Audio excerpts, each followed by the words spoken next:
Magandang buhay po sa ating lahat ng mga na naniniwala sa mga swerte at malas ng Feng Shui. Ako po si Shenjin Kai, ang inyong legit na Feng Shui consultant dito sa YouTube channel. At alam kong ang dami, super dami ng mga forecasting sa YouTube na naglalabasan, nakakabilib po talaga sa Pilipinas dahil sobrang dami ng mga masters ng Feng Shui sa Pilipinas na August pa lang yata, marami ng mga naglalabasan ng mga maswerte at mga malas na animal signs. Mabuti pa sila, talagang ang bilis, ang dami nilang makukuhang views kasi ang aga-aga pa nila. Pero alam nyo po, sana wag tayo pong padadala sa mga ganon, mga nagpapanik na naman kayo na iniisip nyo kung kayo ay maswerte, kayo ay malas sa taon ng 2026, no? So, napakaaga pa po para intindihin yan. Alam ko na marami ang gusto nang mag-prepare at saka excited kayo kung kayo ba ay may magandang swerte at saka hindi ba maganda ang kapalaran sa Year of the Fire Horse. Pero, syempre po, chill lang po tayo, no? Kasi, yung mga bagay po na yan ay very sensitive. Talagang kahit nakaliit-liit ang bagay niyan, ay dapat pong inaaral. Hindi po yung basta na lang tayo mag-create ng ganong mga forecasting para lang makadami tayo ng views. But it's okay kasi kumikita sila ron, kumikita sa ganyang mga views. Pero ako bilang legit na pong si consultant ninyo, medyo, syempre, concern ako na kailangan talaga napaka-articulate natin kahit sa maliliit na bagay lang tungkol sa Feng Shui. Kasi ayoko naman na maging, kayo, parang minions. Kailangan talaga may alam kayo na tamang Feng Shui. So, ngayong araw na to, hindi muna yan ang ating itatopic kasi po, napakaaga niyan para i-tackle na, no? So, ngayon, ang ating tackle, kasi alam nyo, medyo may hawig tayo sa Halloween kasi, no? So, dahil ito ay true stories, no? Yung mga tungkol sa, ang topic po kasi natin ngayon ay ang mga jewelries. Ang mga used jewelries, no? So, marami kasi talaga, no? Sobra talaga yung, lalo na dito sa Japan, halos lahat ng mga tao, wala na pong masyadong bumibili sa live selling dito sa Japan. Sa Pilipinas, bilib talaga ako sa dami ng pera ng mga tao sa Pilipinas. Talagang yung makikita mo sa live selling, ang lahat na nagmamine taga Pilipinas. Doon talaga ako nabibilib sabi ko nandyan pala mga mayayaman sa Pilipinas. So, yun ang topic natin ngayon. Kasi may ako sa inyo sa true story na ninakawan ng isang ginang, na ninakawan, nilooban ang kanyang bahay, and then ninakaw yung kanyang mga alahas. Pero meron kasing regalo yung kanyang asawa, yung namayapang asawang lalaki, may regalo sa kanya na perlas, na maraming naregalo sa kanya yung asawa niya na talagang tinitreasure niya, chini-cherish niya kumbaga dahil nga bigay sa kanya ng asawa niya. And then, pinaslang ang ginang, So, yung nangyari na kinuha lahat ng alahas. So, pag yung magnanakaw ay dinala lahat ito sa sanlaan, no? Kahit saan man, hiwa-hiwalay na pagdadala sa sanlaan para maibenta, para ma-dispose agad. And then, later on, maraming mga nangyayari, maraming mga pangyayari na ang mga napuntahan ng mga alahas na ito ay nagkakaroon ng sobrang kamalasan sa buhay, Yung hindi sila nagiging masaya, nagkakaroon ng mga problema, and then meron mga binabangungot sa gabi dahil dun sa kanilang, wala silang awareness na ang mga alahas po na gamit na ng ibang tao, especially ang mga alahas ng mga namayapa, ay meron pong koneksyon yan sa ating mga emosyon. So, yan ang topic na ibibigay ko sa inyo ngayon para maging maingat kayo kapag bumili ng mga jewelries, Kasi alam nyo, kung mapapansin ninyo, marami kasi ako mga friends na live seller, ng jewelry live sellers dito sa Japan. I hope maintindihan din nila dahil responsibility ko rin as a feng shui consultant na makapag-advise sa inyo nito kasi syempre alam ko talagang very sensitive ang topic na ito, pero gusto kong malaman ninyo din na maging maingat, ano? Kasi may mga ways naman na wag sanang magalit ng mga ano, mga live sellers sa akin, no? Especially yung mga tinatawag na subasta, no? Marami tayong nabibili na mga ganyan na sa live selling. So, marami ang hindi aware sa mga nangyayari na yan. Kasi may kilala ako na talagang kahit saan, talagang bumibili kahit ano. Mayaman ito, no? Mayaman itong babae na ito. Very known siya talaga na, excuse me, na mayaman dito, no? Ngayon, lahat halos ng mga live seller, no, na bumibili siya, ganyan. And then, bigla na lang, namayapa yung asawa niya, and then sobrang naging masalimot yung buhay niya, sobrang gulo, no? So, ngayon talaga gusto kong mapayuhan kayo tungkol sa mga bagay na ito, no? Kasi ang mga used na alahas, kailangan, kunyari, kung bibili kayo ng used na alahas, be sure na kilala ninyo ang pinanggalingan ng alahas or buhay pa ang binilhan ninyo ng alahas. Kasi, kunyari, hindi nyo naman alam, no? Alam natin yung sa sanlaan. Talagang mabibili mo, it's already used. Pero, alam ba natin kung buhay pa o namayapa na ang may-ari ng mga alahas na ito? At ito ba ay kinuha sa paraan ng by force, dahas? By force na kinuha? Baka ninakaw ito? Or, or pinamana sa kanila. Alam nyo, ang isa lang maganda na masasabi ko sa inyo na dapat nyong pahalagahan na gamit na ay yung family heirloom kung tawagin. Yun bang mula sa kanununuan nyo? Mula sa lola ninyo ipinamana, sa mga lola ng lola ng lola ninyo ipinamana sa inyo. That is exempted to the rules. Kasi yan ay galing sa dugo ninyo, kadugo ninyo. So, yan ay exempted to the rules, ano? Yung ganyang family heirloom talaga. Ngayon, kahit na nga family heirloom pa yan, ano?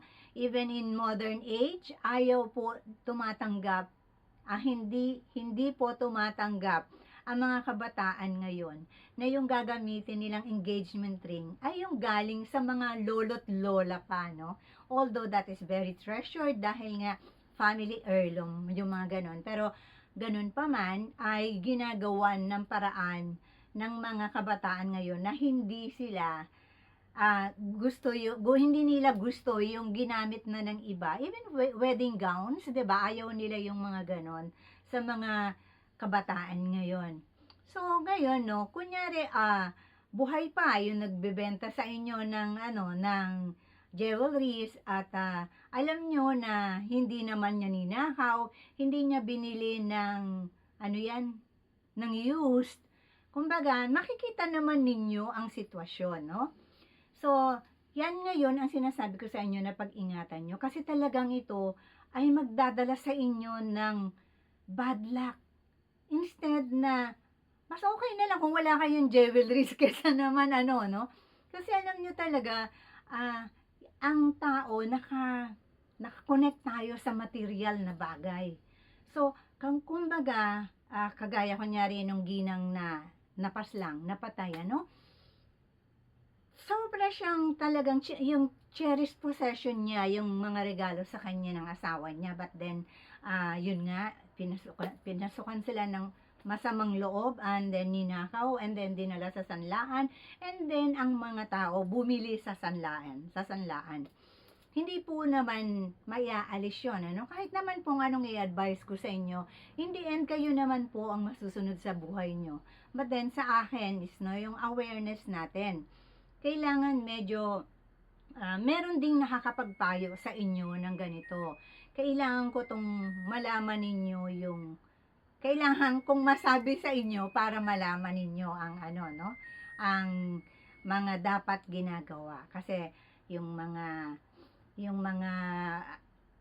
mga namatay na sinuot ninyo. Marami po yang pwedeng maging dahilan ng kamalasan, no? Kagaya sa feng shui, dahil sa ang topic natin ay about feng shui. Sa feng shui po ay malaki ang koneksyon nito ng mga binibili ninyo. At isa pang maisasabi ko sa inyo, may papayo ko sa inyo, no? Let's say, for example, hindi ba ninyo nakikita sa live selling? Ganito po yan, ano? Kunyari, ito yung ring ninyo. If you flex yan sa screen ninyo, no?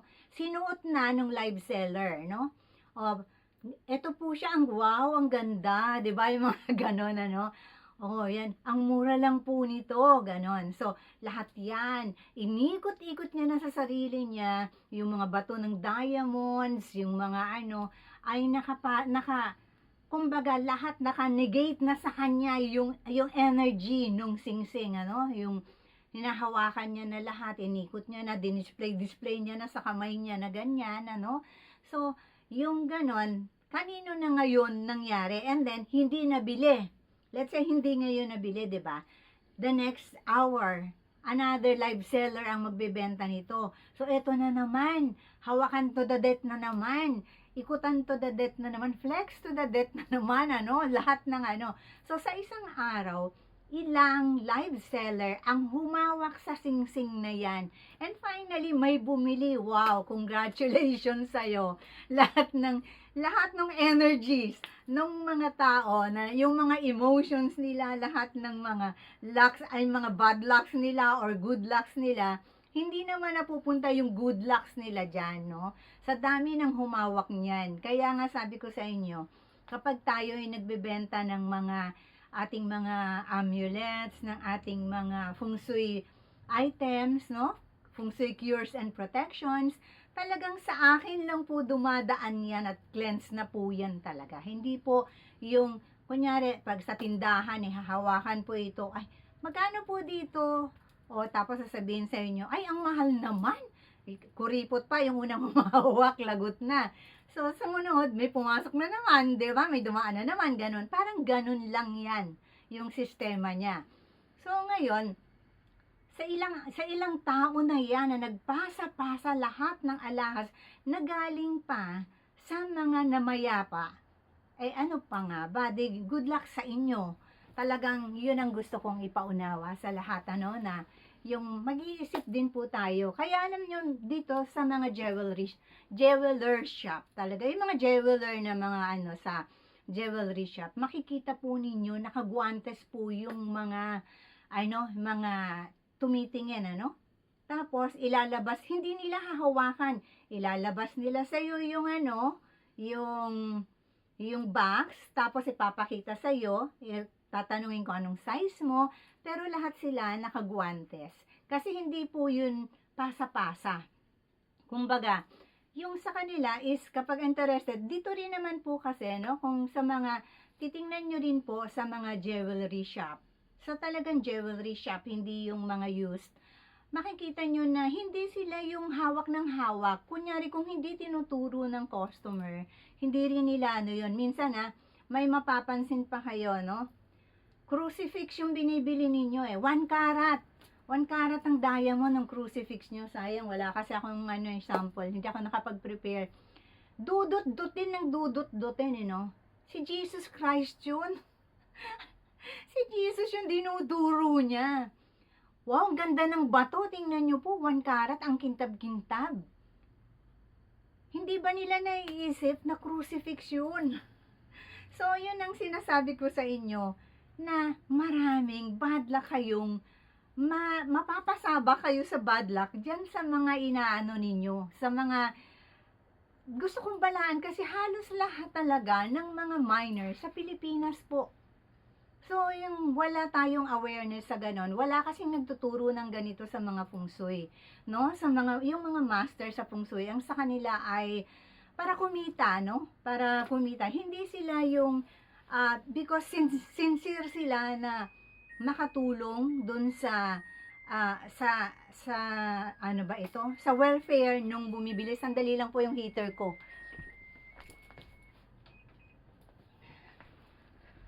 Sorry. Yung heater ko, time up na raw eh. So, yun yung aking ano sa inyo, no? Asan ba tayo? Yun yung, wala ngang nagga-guide sa inyo na itong mga bagay na ito ay hindi maganda. Bihira talaga ito. Sasabihin pa sa inyo, maswerte ito, maswerte. Tingnan nyo yung ano, ano daw to eh. Kasi makikita nyo. Tiger lang yung tiger. Kahit gustuhin mong bumili ng tiger, no? Ng tiger na or panther, let's say yung tiger o yung panther. Alam nyo ba yung mga locket o pendant ng tiger or leopard, no? Yung bang nakalupaypay na nabaril na. Tapos sasabihin nito, lucky po to, nag-aagawan naman lahat ng tao. Diyan sa Pilipinas. So, ito naman ang isa pang sabi ko sa inyo, yung V. Yung V-ring. So, yung V-ring, nako, lahat talaga uso. V-ring daw ganito, ganyan. So, ang mangyayari dun sa V-ring, kahit saan mo ituro yung V-ring, poison arrow siya. So, either yung kaharap mo ang tatamaan niya o ikaw, babaliktarin mo ba or ano. Pero alam nyo, meron akong V-ring talaga, no? Pero, very seldom ko siyang ginagamit. Talagang yung kapag kunyari maglalakad lang ako nang wala akong kakausapin, sinusuot ko siya. Pero kung may kakausapin akong tao, nakakaawa naman yung tao. Alam nyo, dun sa book ko ngayon, sa book natin sa 2026, nakasulat po dun talaga kung ano, even the smallest and simple things na nakaka-harm sa inyo, kasama nyo ang mga kaibigan ninyo. Nakasulat po lahat sa bago nating book sa 2026. Sa mga hindi pa naka-pre-order, please mag-pre-order na po kayo. Salamat sa mga nagbayad na, no? Sa mga nasa ibang bansa kasi kadalasan ganun sila. Nauuna talaga silang magbayad kahit na 1 month ahead pa or ano, no? So, yun ang ano ko sa inyo kasi mas madali sa akin kung naka-pre-order na kayo kasi nailalagay ko na sa pouch ninyo na may address na, no? Yung mga ganun. Para hindi magulo kasi yung mga birthday nyo, isa-isahin ko pa ba, yung ganun. So, mas maganda yung mas earlier na naipapakon na sila. So, yan sa ating mga mag-a-avail ng ating book. So, at sa mga interested na bumili, sa mga bago natin dyan, mga interested na bumili ng ating book set, ang ating book set po ay, please PM me in, sandali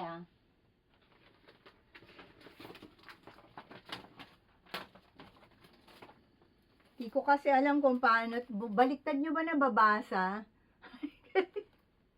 Ayan kapag sa Pilipinas po, sa Jane West Valley nyo po ako i-PM, i-message. Kapag sa ibang bansa po, ay sa Jane Nishitani nyo po ako i-PM, no? So, yan po. Kung interested kayo, ay just let me know sa messenger po. So, yun po ang ating,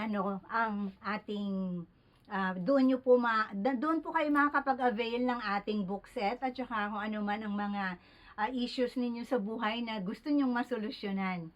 So, ayan, natapos na po kasi natin finally yung ating book. Kaya, nasa printing na po ngayon.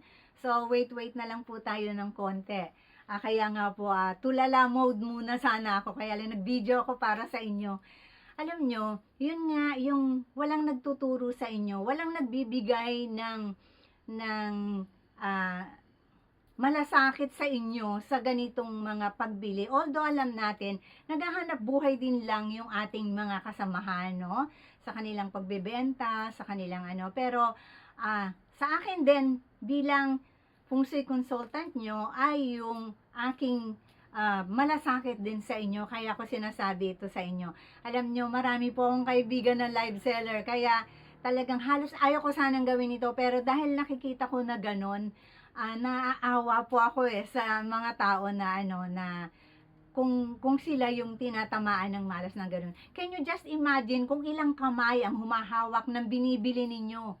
Kahit na anong gawin nyo dyan, meron lang isang tanging paraan na makakapag-cure dyan sa ginagawa ng yung pagbili ninyo ng used. Pero yan ay kung buhay pa yung may-ari Pero pag wala na yung may-ari, pag namayapa na yung may-ari, hindi ko na yun maaano sa inyo ang cleansing niya, no? So, ito yung ano natin dyan, yun nga, no? So, ano bang ano, yun malasakit ko sa inyo. So, ito yung ating, ngayon kung nakabili na kayo, wala na tayong magagawa ron, no? Na hindi nyo alam kung namayapa na yung may-ari or ito ba ay sapilitan na kinuha or ninakaw sa kanila, ganon yun. So, ito po yung ano, ang meron akong ano sa inyo. Itatanong ko itatanong ko sana sa inyo anong magiging solusyon doon, ano? So, ito po yung magiging solusyon doon. Yung total, ano kasi, yun nga yung topic natin dahil nga, kailangan magbili kayo ng red box. Doon sa mga nakabili na ha, na wala nang magagawa. Bumili kayo ng red box, yung jewelry box na red, no? Yung red na jewelry box, yung binili ninyo na used ng hindi nyo kilala ang may-ari or hindi nyo alam kung buhay pa yung may-ari, ilalagay nyo ito sa sa red jewelry box. And then, every full moon, kailangan mo itong pasinagan ng sinag ng buwan ng full moon hanggang 10 a.m. ng umaga. Napakahirap po nito. Kasi pag umulan, wala pong araw, 'di ba? Pag maulap, wala ring sinag ang buwan. So, kailangan mo kasing gawin ito within 3 years, hindi mo siya gagamitin to claim na magiging sayo na ang jewelry. For 3 years. Ngayon, kung bibili kayo at hindi nyo gagamitin, okay lang yun. Okay lang yun. Huwag nyo gagamitin kasi pag ginamit niyo kailangan maging inyo muna. And the only way na magiging inyo ang alahas na yan na binili ninyo sa subasta ay ang itabi siya within 3 years, ang pinakamaiksi niyan. 3 years nyo siyang hindi gagamitin, panonoorin nyo lang. So, napakalupit na. Ang hirap po talaga niyan. Ang hirap niyong maalis yung energies na nandyan sa ano, no? Kaya naman nagigipit ng husto yung may-ari na kahit na ayaw niyang ibenta ay napilitan siyang ibenta, yung mga gano'n, ano? So, yun yung mga dapat nyo talagang pag-ingatan, ano? Hindi lahat ng kasi maganda yung kunyari may stock na lang na iba na nakatago. Parang Louis Vuitton. Iba yung papahawakan nila sa iyo. But then kukuha ka ng bagong stock nila sa loob ng store nila. So, parang ganun man lang sana, hindi po, no? So, kahit na yung mga bago rin, mapapansin nyo may mga bago rin na nagtitinda. At dito kung mapapansin niyo dyan, kahit dyan sa Pilipinas, ang mga jeweler po talaga, nakagwantes. Ngayon yan dyan sa yung mga bago, no, yun ding alam nyo ba, kahit ako bago kong nabili, may hikaw akong nabili na bago. Hindi siya subasta or anything, talagang bago. Pero every time na ginagamit ko siya, nag-aaway kami ng husband. Alam niyo kung bakit? Siguro, habang ginagawa ang jewelry na yon or yung anong tawag dyan, yung emotion ng may nagdala or naghinang or something, may mga ano po kasi yun dahil ang diamond, ang mga bato, hindi lang diamonds, no, yung mga bato, yan ang mas pinakamalakas sumipsip ng energies. Kaya nga sinasabi ko sa inyo, 'di ba? Yung mga bracelets natin na mga enhancer.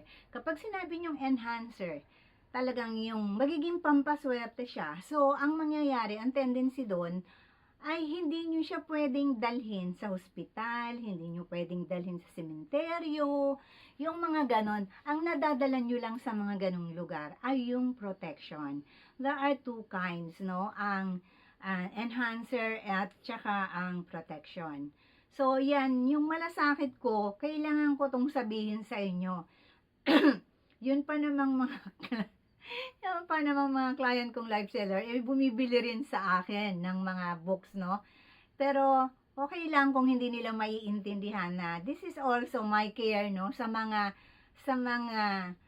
nanunood, sa mga naniniwala sa pungsoy, alam naman natin na, pero alam nyo, kasi minsan, no, meron tayong isang kasyang jingkay na lahat halos ng mga ng mga palabas sa pungsoy at alam naman natin sa YouTube kung napakaraming masters. Doon ka talaga magtataka no? Napakaraming masters na walang nagtuturo kung ano yung totoo talagang pungsoy. Walang nagsasabi ng totoong pungsoy. Yung ano lang nila talaga is wala silang care dun sa mga, kasi nga sabi ko sa inyo, ang pagkikita natin dito sa YouTube ay hindi coincidence. Faith ito. So alam dito sa pagkikita natin na to, tayo ay magkakaibigan at ang mga magkakaibigan ay may malasakit sa isa't isa. So yun lang ang masasabi ko sa inyo lagi kaya naman kita nyo naman kahit na wala akong tulog, kahit alauna ng madaling araw, pag importante yung tanong, no, wag lang po akong sasabihan kasi alam nyo, ito yung sinasabi ko, ayan, magsusungit na naman ako kasi manonood kayo ng iba, tapos itatanong nyo sa akin, my goodness, mahiya naman kayo sa akin. Tapos kunyari sasabihin nyo na, meron kasing akong nasabi na, na meron daw X sa kamay. Tapos hindi daw magiging maganda yung kapalaran. Sabi ko, 3 yung X ng kamay ko. Sabi ko, wag nang yung mga ganyan na mga inaano ninyo, wag nyo sa akin yan sinasabi. Doon sa nagsabi sa inyo, doon nyo yan sabihin. Doon nyo itanong yan, wag sa akin. Ayan, nagtataray na naman tuloy ako. So, yung mga kasyang-jingkay, yung aking advice sa inyo, kung talagang mahilig kayo sa ganun sa pagbili sa mga ganun. Ngayon, ang tatanong ko sa inyo, ano ang mas maganda? May question ako sa inyo ang makakahula, may prize. May question ako sa inyo, ano ang saan dapat mas mataas ang parte ng bahay nyo? Saan dapat mas mataas di ba may bahay? Ito yung bahay. Hindi ako marunong mag-drawing. Wala akong talent sa pag-drawing. Saang parte ng bahay nyo ang dapat mataas? Tatanong ko sa inyo. I-comment nyo dyan sa comment section ko Titingnan ko yung kung sino talaga yung yung nakakaalam niyan. So, alam nyo mga kasyang jingkay, ito, dinadaan natin sa biro, dahil totoo pong may malas at totoo pong may swerte.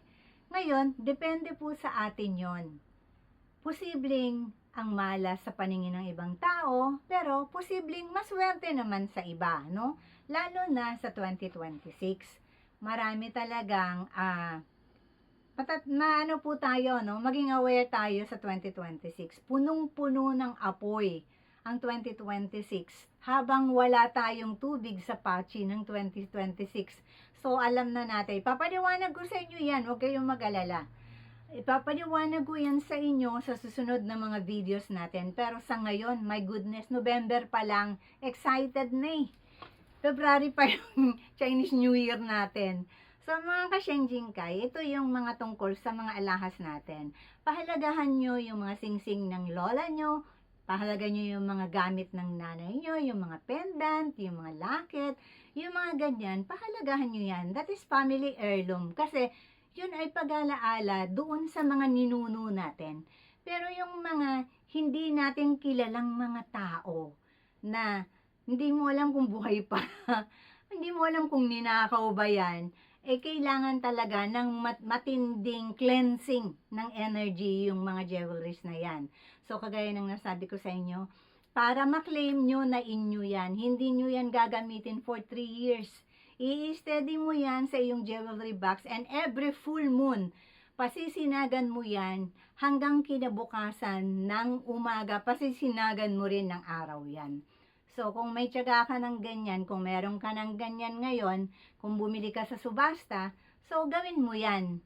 Kasi matrabaho masyado, no? Kaya ako, hindi ko, ano yung mga masyadong matrabaho, gagawin mo, kasi nung mga nagdaang panahon, nakakabili rin ako ng mga sa subasta. But then, dahil nga alam ko yung solusyon, itinatago ko siya for 3 years. Tapos yung ginagawa ko yun, kaya lang, nung hanggang napagod na ako sa ganon na every ano, ay, full moon pala ngayon, yung mga ganon. Wala na akong biniling mga ganyan na ano. So, mga ka-Shenjinkai, sa ngayon yan muna tayo. Abangan nyo na lang yung susunod nating mga video sa tungkol sa forecasting natin. Mga pahapyaw na forecasting natin. Dahil syempre, nasa book po natin ang complete details ng inyong 2026. Mag-avail na po kayo. Especially yung ating, although lahat talaga, dahil nandito ang buong guide natin at saka yung book set natin, yung ating set na kasama niyan ay kailangan talaga ng lahat. Ngayon, usually, no, yung kailangan talaga, it is a must para sa akin, no, I highly advise na kumuha ang rat, ang horse, ang dog, at saka ang, dog at saka ang boar. Mas ina-advise ko na bumili kayo para yung guide. At saka ang monkey at saka ang sheep, no? Kailangan nyo talagang bumili ng libro. And doon naman sa mga iba na may mga conflict din kahit papano. So, alam nyo nang i-enhance din ang inyong good luck at alam nyo kung kailan kayo dapat mag-ingat. So, mga Shenjinkai, ngayon, bye-bye muna tayo. I love you. See you soon. Mag-video ulit ako. Ngayon, pag mahaba na kasi to, alam nyo, baka tumigil ako ng YouTube. Kasi itong YouTube, ang dami niyang mga rules, ang dami niyang mga, alam nyo yung mga taxes, alam nyo, napakaliit lang ng ng binibigay. Tapos, ay nako, kaya sabi ko parang hindi worth na na ang dami-dami niyang mga sinasabi na hindi naiintindihan ng ordinaryong mamamayan. So, pagdating naman sa mga ganon, ang Japan pa, puro Japanese syempre yung mga lawyer dito. Hindi mo siya madadala sa Japanese lawyer dahil English yung pinapadala ng US. So, yun. Kaya, avail na lang kayo ng books natin para anytime alam nyong kontakin ako kung hindi ako mag-YouTube. Okay, sige. Love you!